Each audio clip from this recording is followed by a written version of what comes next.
How to choose teacher / institute. अब मेरा personal opinion यह है कि इंस्टीट्यूट को चूज करना एक पर्सनल ओपिनियन होता है, ठीक है।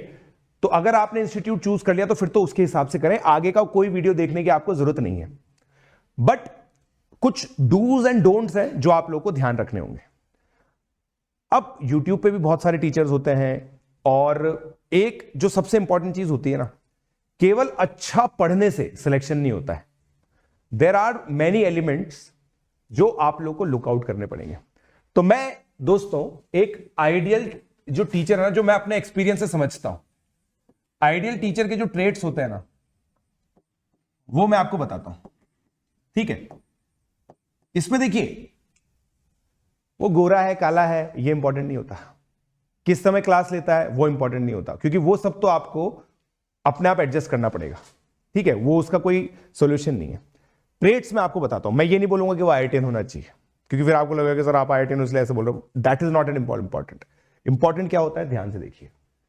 आपको नोट्स बनाने के लिए वो इंकरेज करना चाहिए। रनिंग नोट्स बनाना बहुत इंपॉर्टेंट होता है, रनिंग नोट्स बनाना बहुत इंपॉर्टेंट होता है। रनिंग नोट्स वो बनाए, ठीक है। एक डेफिनेट स्टडी मटेरियल दे, ये बहुत इंपॉर्टेंट चीज है जो आप लोग मिस आउट करते हैं। मैंने देखा यूट्यूब पे बहुत सारे एजुकेटर्स हैं जो डेफिनेट स्टडी मटेरियल नहीं देते हैं। अगर आप किसी भी एजुकेटर के पास हैं जो डेफिनेट स्टडी मटेरियल दे रहा है, इसका मतलब बहुत सही जगह पर है। डेफिनेट स्टडी मटेरियल, ठीक है। और आपको 1-2 चैप्टर में पता चल जाता है। डेफिनेट स्टडी मटेरियल आप लोग देंगे। डेफिनेट स्टडी मटेरियल के बाद, ठीक है, होमवर्क प्रॉपर डिस्कशन होना चाहिए। होमवर्क डिस्कशन प्रॉपर होना चाहिए। ऐसा नहीं होगा कि भाई आपको क्वेश्चन दे दिए, सॉल्यूशन दे दिए और कि भाई तुम अपने हिसाब से देख लेना, ऐसा नहीं होना चाहिए। प्रॉपर होमवर्क डिस्कशन होना चाहिए। Homework discussion constitutes in my opinion 30 to 40% of first learning. First learning का 30 to 40% इसके अंदर होता है, ऐसा मेरा ओपिनियन है। होमवर्क डिस्कशन के साथ साथ आपको मेंटरशिप प्रदान करे इन को academic doubts related to your subject. अब देखो दोस्तों क्या होता है ना, मैंने जो देखा है जनरली, बच्चे जो होते हैं ना किसी एक टीचर्स को अपना ओवरऑल मेंटर मानते हैं। ओवरऑल मेंटर क्या होता है, जो उनकी हर तरह की प्रॉब्लम को सॉल्व करता है। हर तरह की प्रॉब्लम, जैसे उनको किसी चीज का डिस्ट्रैक्शन है, कोई भी प्रॉब्लम है ना, उसको वो सॉल्व करता है। बट सब्जेक्ट स्पेसिफिक प्रॉब्लम है ना, आपको हमेशा अपने टीचर्स के पास लेके जानी पड़ेगी। For example, sir inorganic chemistry रट नहीं पा रहे हम लोग, केमिस्ट्री के अंदर सर इस तरह की चीज को कैसे पढ़ना होता है, इलेक्ट्रोस्टैट्स का कितना वेटेज है, ये सब को एकेडमिक डाउट्स हैं। एकेडमिक इन नेचर है बट को एकेडमिक है। मतलब एकेडमिक डाउट्स क्या होते हैं कि सर ये प्रॉब्लम है, इसका सॉल्यूशन कैसे होगा, ये एकेडमिक डाउट्स है।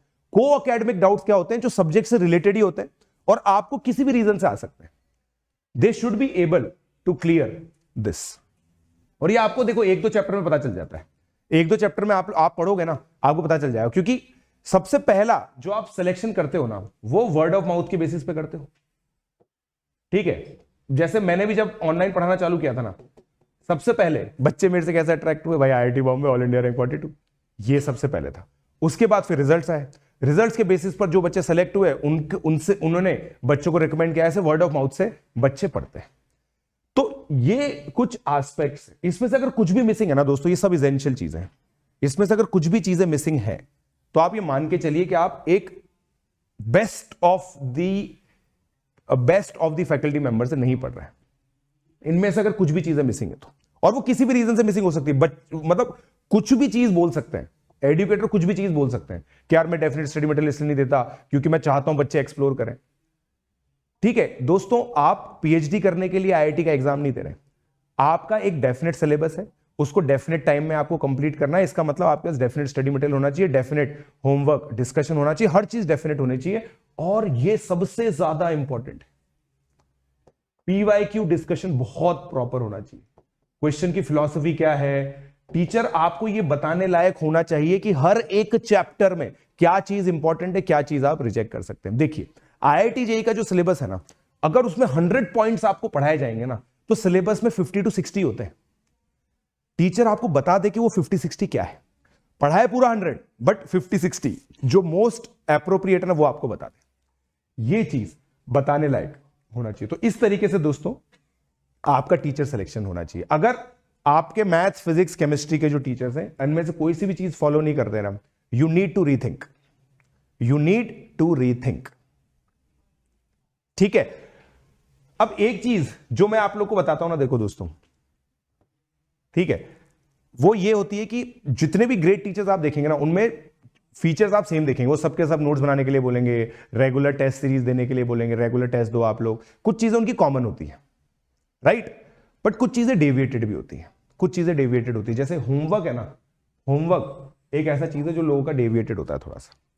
कुछ लोग एक साथ होमवर्क चेक करते हैं, जैसे मेरा स्ट्रेटेजी ये रहती है, मैं हर 4th क्लास में होमवर्क डिस्कस करता हूं। कुछ लोग हर एक क्लास में होमवर्क डिस्कस करते हैं, जैसे आज दिया होमवर्क वो अगली क्लास में डिस्कस करेंगे। दोनों ही मेथड अपनी अपनी जगह सही है, मगर होमवर्क डिस्कशन होना चाहिए, इंपॉर्टेंट।